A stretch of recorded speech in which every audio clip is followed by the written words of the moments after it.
Blog Talk Radio.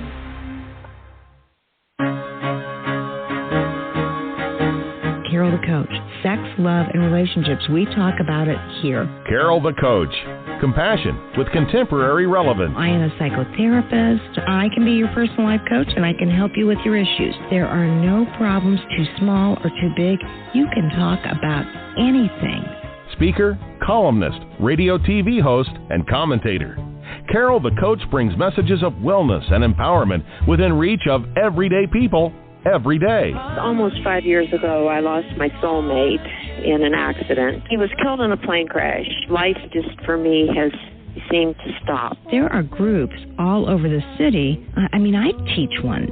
It is a specific way to start thinking so that you shift how you see the world, which then shifts your energy, and then you feel better and you actually see things differently. Carol the Coach. Always available, too, at carolthecoach.com. Now, I've got Russell on the line. I'm 47 years old. I'm a truck driver. I'm married. I have a wife in San Francisco. Okay. I haven't been home in 6 months. My thing is, I don't know if I have a sex addiction or what the problem is. Why do I want what I can't have? And as soon as I can have it, I don't want it anymore. You're right on target when you say, I don't know if I have a sexual addiction. Well, guess what? Yes, you do. And you know what? That's my specialty, Russell. So you're at the right place. Continue. I meet women online, and I'm in a different part of the country. I travel all 48 states, so I love sex. I hear self-esteem issues. You never felt good enough, and you didn't feel like you were getting what you should have then, and you're reenacting that now. Do you want to change that about yourself? You get what you need. No, you really do. You work hard at really making your life better. And the only way you can do that is by taking action steps. And you've got to do it today. You can't wait till tomorrow. You know, I talk to thousands of addicts, and they always say, I thought I was going to do it tomorrow. I thought I wanted to quit, and then I couldn't. And I just got so much information about how to stop looking at porn, stop being with escorts, prostitutes, massage parlors. And you just have to take one step at a time. Today, I'm going to be interviewing Matthew Sinkovitz, who's the founder of Porn to Purpose. I mean, he has a 1,400-member online community, and they're all there to get help and to help others. And so I said, I want you to come on the show. You've been on the show once before. Gosh, it's been several years ago. And I want you to talk about how you put together this group and what does the group do, because truly, Matthew, you're helping husbands be better husbands. You're helping fathers be better fathers. You're helping men find or get for the first time their integrity. So, Matthew, I want to welcome you to the show. Tell everybody about your program. Well, thanks very much, Carol. I really appreciate the invitation to return to the show, and appreciate very much what you do. So thanks so much for having me today. Yes, my name is Matthew Sinkovitz. I'm the founder of the Porn to Purpose men's coaching community. We're an online community of nearly 1,500 members, about 1,400 members from all around the world. And we're a community of men who are committed to doing the deep healing work in our lives, which is at the root of pornography and sex addiction. And doing that healing, doing that work, connecting with other men on the path, and creating true, lasting, fundamental change within. And in addition, as the name mentions, getting on purpose in life and getting clear on what it is that we're here to do, which I have found plays such an important role in the recovery journey. Yeah, and so I'm assuming, and feel free to share what you want or don't, that this was an issue for you at one time, and you basically followed the mantra, build it and they will come. because you knew there were other men struggling with this issue. So can you give us a little personal information about your life and how this all came to be? Because this was how many years ago? I founded the community back in 2019. Began sharing my journey publicly. Yes, you're correct. I have a long lifetime recovery journey with pornography. It played a big theme, a big role in my life. I identified back in 2019 as I was digging in and doing this work on myself, pornography addiction, which I didn't always recognize it to be pornography addiction, and this theme of sex, kind of sexual trauma or sexual shadow showing up in my life in one form or the other throughout the duration of my life. So yeah, it's very much played a role. Grew up in church, grew up in a good home,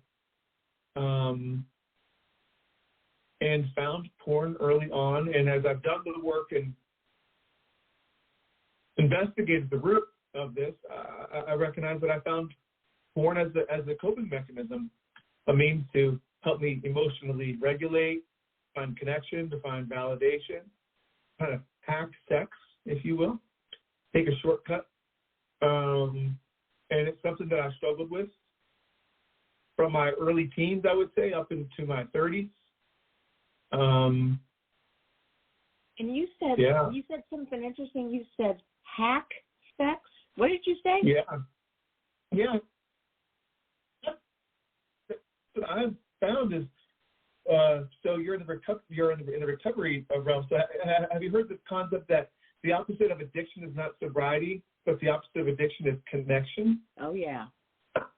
That's one idea that we work with. So as I've done the deep investigative work on myself, and I've had the privilege of working with so many other men in their journeys, begin to notice that, okay, so what's below the surface for me when I have the urge or the impulse to go to porn? Is it really just sex, or is there something else that I'm looking for? And I've begun to find that, I'm actually seeking connection. I'm seeking validation. Some of the things that I mentioned prior. But yeah, so it's kind of like, to me, porn is kind of like junk food. It tastes good on the lips at the moment, but it leaves me feeling unfulfilled, and ultimately it's toxic for me. I'm hacking connection. I'm hacking success.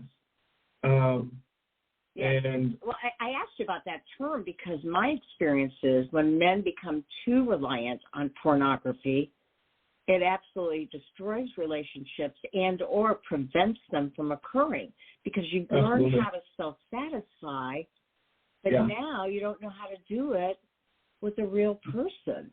And so especially for high school and college kids, I'm not promoting premarital sex, but we know that it occurs, and it's so much easier than being with another person that that's part of the addiction too. Absolutely. Isolation is a huge piece of it. You know, I as I go back and trace my journey, I remember early thoughts that I had, which I didn't recognize as problematic at the time, but maybe I was beginning to recognize them as problematic. And it was for me, it was in my early 20s. I was out of the house. I was on my own for the first time, had my own apartment. High-speed internet was just emerging. I had a super high-quality computer. And for a young kid that was into porn, it was like a buffet of sorts, you know. And I began to notice this thought that, why even bother going out to the bar tonight and hanging out with my friends and trying to connect with real love when I could just stay here and have the world at my fingertips, so to speak. And while it seemed to do the trick on the front end, it was robbing me of the true connection and intimacy that I was really wanting, and it was actually serving to keep me in isolation and in that shame cycle. Yeah, and that's something that most men don't think about. It just feels so easy and so safe, and then they realize that their life lacks meaning or purpose. And your program actually puts those two P's together. And so would you tell everybody what the name of your program is? Yeah, I appreciate the question. I think as I've come to work with the idea more and more, it continues to have new layers of meaning for me. On the surface, there is this piece of the recovery journey for me, and what I've seen in other men is getting on purpose in life, getting intentional. If I'm going to say no to porn, I've got to be clear on what I'm saying yes to. And I find oftentimes what accompanies addiction is a sense of hopelessness, a lack of direction in life. I don't know what to do with this sex energy, so I'm just going to squander it. But when I get clear, when I get on purpose, when I've got something to live for, especially when I recognize how much porn sabotages me and keeps me from what I truly desire in life, the more I get clear on that and connected with that, the more naturally incentivized I am to abstain from the things which hurt me and make the hard choice of abstinence and doing the deep work and learning to get my needs met in healthy ways and learn to emotionally regulate in healthy ways because I've got something to live for. So that's one piece of it, the important role that purpose and living an intentional life and a life with vision plays in recovery. But for me, it's also been this really interesting journey of I took porn, which enslaved me for so much of my life, and I, through a great blessing, have been able to turn it around and serve others through it. So for me, it's also been a journey from porn addiction to a more purpose-driven life and being able to serve others with that thing that once imprisoned me. Well, I got trained as a CSAT, a certified sex addiction therapist, for our listening audience who may not know. I got trained by the great Patrick Carnes. And I was a mental health therapist of 30 years at that point, and I was a coach because I really loved helping people actualize their potential. And when I went through my CSAT training, one entire module was devoted to leaving a legacy, finding a purpose. It's not just about addiction. It's then saying to yourself, okay, now what am I going to do with my life? As well as, Patrick Carnes says it best, he says, every religion promoted out of great suffering comes transformation and giving back. And that's certainly what it sounds like you have done with Porn to Purpose. So it's an online group. Is it Zoom? Is it Facebook? I saw a little bit of it. It says online, so tell me about that. We do have a free Facebook group, which is called Porn to Purpose. It's a private community. I really place emphasis on the quality of it and really take a look at every profile that requests to join so we know that it's as safe an environment as you can make it. And it's quality, and men can come in and be vulnerable and share, and feel safe in that as much as you can online. So we got the Porn to Purpose Facebook community, which is free. We do regular training. It's a great place to connect with other men and get into the conversation. And we've also been building a new community, which is membership-based, off Facebook, for men who want to really begin digging in to other men who are committed to doing the work and begin to get into a deeper level of training and conversation around that. So we offer different levels of support off Facebook on this community platform that we're now building, which has an app and everything. And for our primary program, our primary offering, called the Liberation Bootcamp, which is a 6-month program, and there we meet twice a week on Zoom. And we also have a group chat that the guys are required to check in every day on with a voice check-in.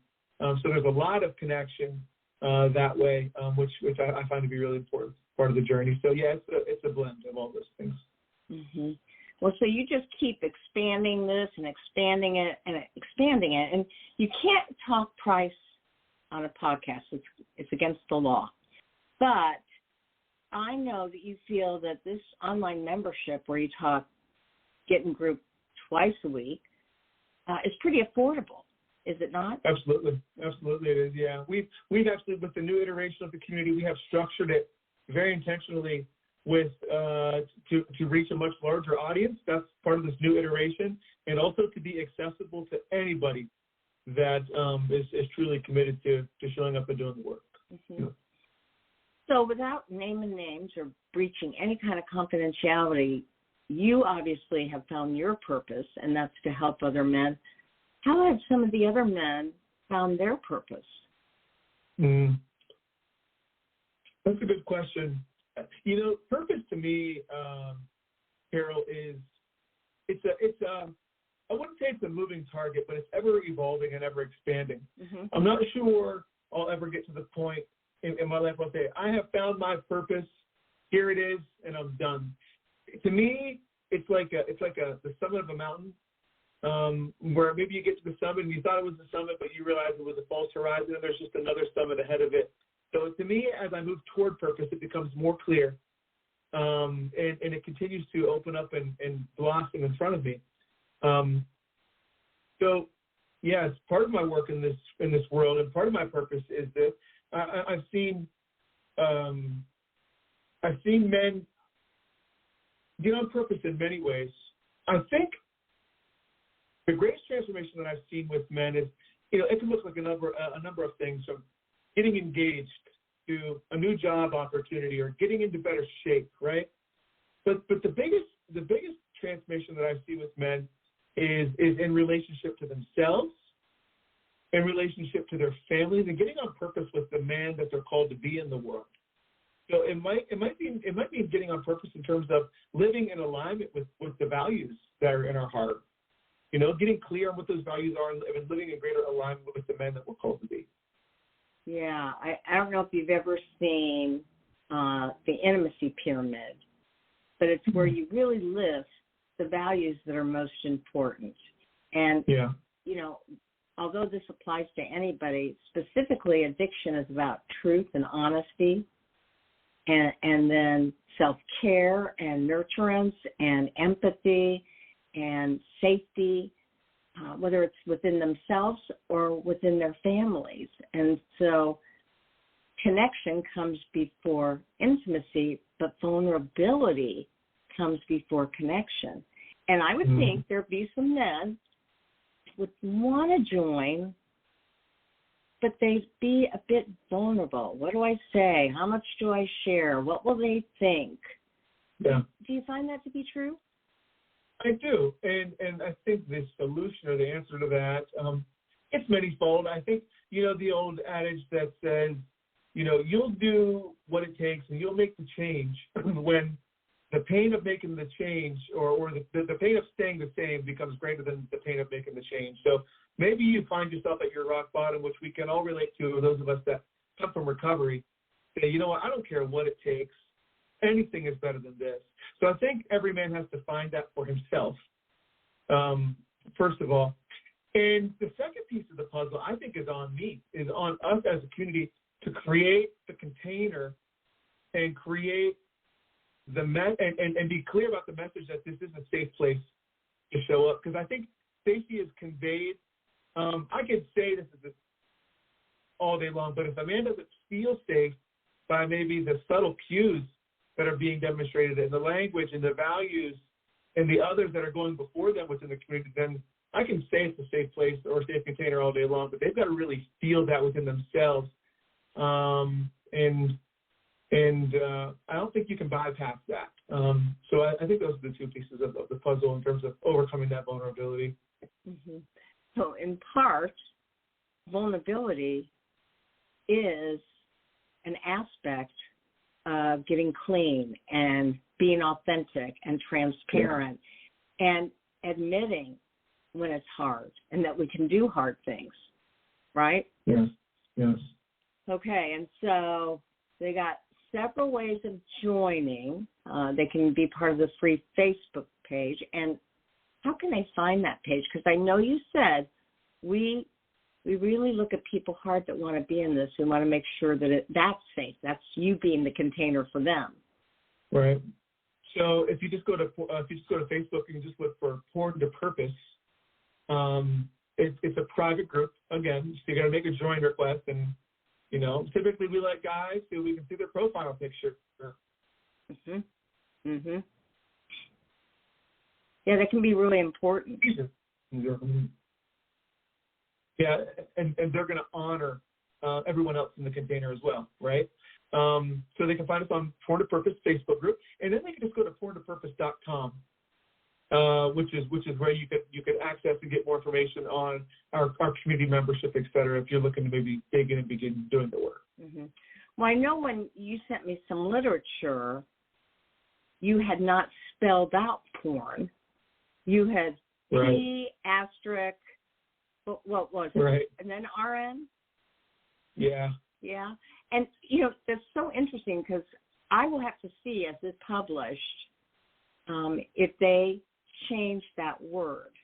Because what they don't want to do on my foundational site here at Blog Talk is they don't want people enticing others with pornography. So there are certain words that they key out. So I made sure to talk about recovery as we were describing what people were getting into because this is such an important process, and you have done a really good job. 1,500 people is incredible. And I imagine you've got some articles, some resources, some literature. Do you make referrals out to additional support groups or? I do. I can. It's okay if I mention a few specifics around that? Absolutely. Okay, thanks. So a couple things I do. So we have so I think if a man really wants to dig into the work, again, joining the community at like a base level is a good starting point. If he really wants to strap it and say, okay, I want to dig in on this journey, I want to commit at a higher level, and I want to really engage, joining the boot camp, which is a 6-month program. And what I'm always really clear and honest about is joining the boot camp is not going to be just your end-all solution. It's not like you're just going to go through the work, you're done with the boot camp, and you're never going to have a problem with porn again. I found that porn and addiction in general is it's pervasive. It has a way of sneaking back in. It's insidious. It's like a whack-a-mole. You're good, and one of the biggest mistakes I've made in my recovery is to think I'm doing well and think I got it handled, and I take my foot off the gas, and I look away from the recovery framework that got me there, and before I know it, I'm struggling again, So all that to say, I always tell our guys, hey, lifelong membership in a community, I think lifelong connection with the community is really important for this. If you recognize this as an issue for you, I know that's what I model. And we also have our community set up for long-term support once the boot camp's done. But I recognize that we're not the only solution out there. And for me, joining a coaching program, which I did, back in 2019, whenever I was really digging into my own work around this, it is one piece of it, but I recognize there's more. For me, my journey has looked like working with multiple coaching programs, working with a therapist, and also being heavily engaged in 12-step recovery communities.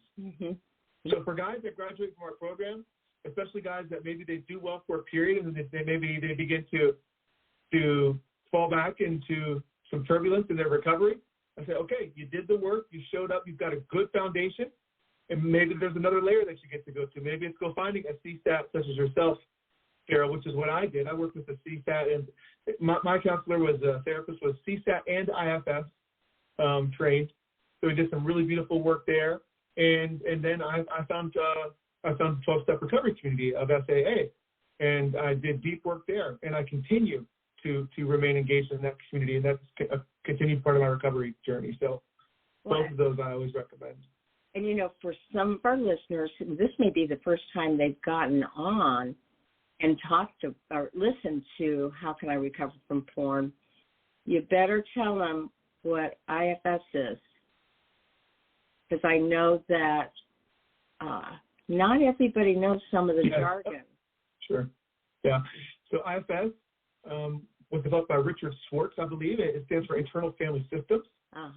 And maybe you could talk a little bit more, maybe in a more sophisticated manner around what it is. But I've come to understand as IFS as recognizing that there are different parts within us, different aspects of our personality, sub-personalities, which are present and oftentimes running the show.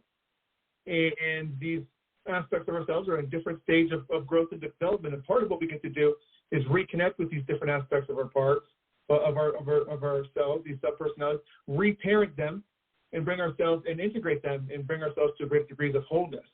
So we're not at war with ourselves and we're not fractured and splintered. That's part of what IFS has looked like for me. Yeah, it's so much fun to see all these new models come out. And we always say nobody's invented the wheel. It's another reinvention. I mean, it's early childhood work at its best. Yeah. Because, there are parts of you that are a rescuer or manager. Yeah, that's a big one.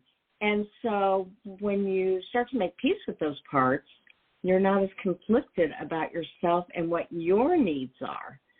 So IFS, internal family systems work, can be so very important. Now, you keep saying 2019, and COVID was actually just starting in 2019 and then came to be in 2020.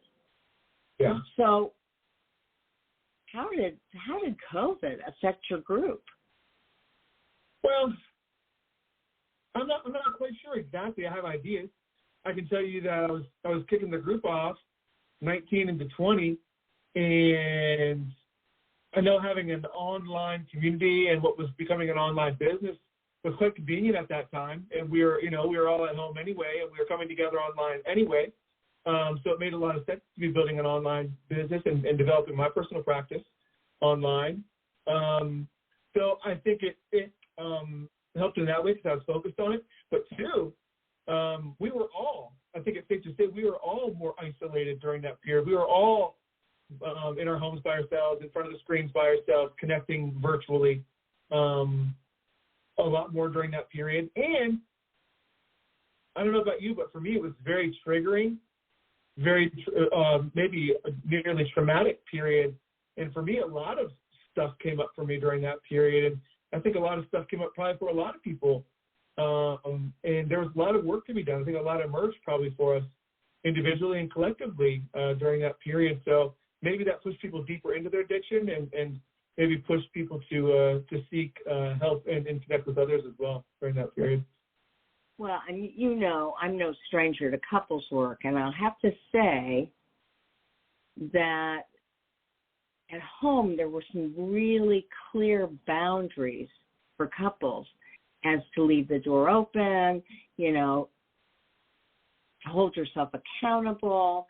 And my couples actually did better when there was more isolation because they didn't feel like there were as many distractions out there, and they could be more intentional in the room.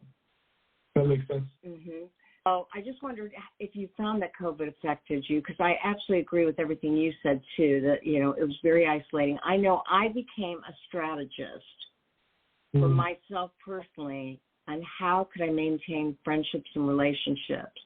And whether it was coffee hour on Zoom or I had my boat delivered mid-March, when it was still cold outside, because I wanted us to be able to sit on four corners of that boat and in the fresh air and still connect. I mean, people got really creative, got really creative, Mm-hmm. For me, COVID brought up a real lot of fear, and there was like this fear response, and and so it brought up a lot of crap for me, and there was a lot of work done for me during COVID. So we had to get creative, and I think there was probably a call to deeper levels of work during that period as well. Mm-hmm. And so if they want to find out more about your programming, they can go to www.porntopurpose.com, right? Or TOPurpose.com. Yes. Mm-hmm. Say that one more time. TOPurpose.com. Yeah. And so I was happy that I didn't have to put the asterisk in to get to your site, because I don't know that everybody be able to do that. But go to his site, take a look at what he's got to offer. It's amazing. It doesn't mean you have 1,400 people in a room. Correct. But you definitely get to pick your level of comfort and start working from that place. And like Matt said, he's got a boot camp. He's got free services through Facebook. And he's got opportunities for you to be more intentional, and it really does require intentionality, doesn't it? Absolutely, it does. Intentionality and commitment. Mm-hmm. Mm-hmm. Anything else that you think our listening audience would like to know about you or about your programming, your services? No, Carol, I would just say if you are a man in this particular instance and maybe you're not sure if porn is a problem for you, or maybe you suspect it is, maybe you know it is and you're afraid to take that first step or get into community, just want to invite you to come, check the community out, reach out to Carol. Like if you're getting that nudge, and you've been getting that nudge maybe for several years now or several months, like that's there for a reason. So I invite you to explore it, find somewhere that resonates, find somewhere that stays, and it's maybe some of the hardest work you'll ever do, but it's also most rewarding. So I invite you to take that next step, dig in. Well, I know when people work on themselves and they do that deep work, they end up realizing and recognizing their own potential.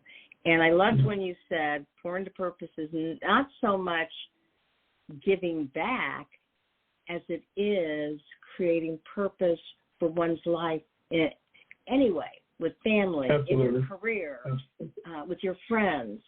Absolutely. So I suppose that people end up bringing others on. They like what they see, they're enjoying what they're doing, and then they find out a buddy has this problem, and they bring him on too. Yeah, and talk about safety. I think whenever we're willing to allow others to see us in the work and they see that we've gone ahead, it gives them permission to also be vulnerable, as we talked about today, and open up about maybe where they are, and give them permission to begin exploration as well. Yeah, vulnerability is such an important value.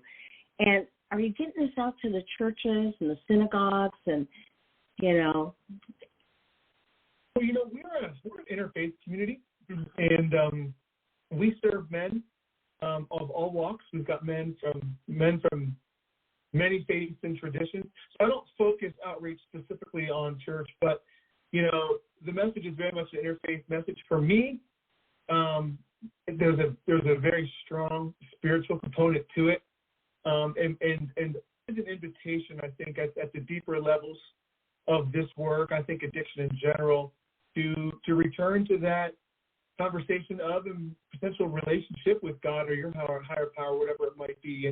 So there's definitely a big place, a big role for religion, for spirituality, for God in the conversation, and we've got men from all walks, I think, really living that out in our community. I love that. Well, I'm a CSAP, but I'm also an APSAT, and it is my purpose to get this information out there. So I so appreciate you coming on the show. You're talking about what you've done.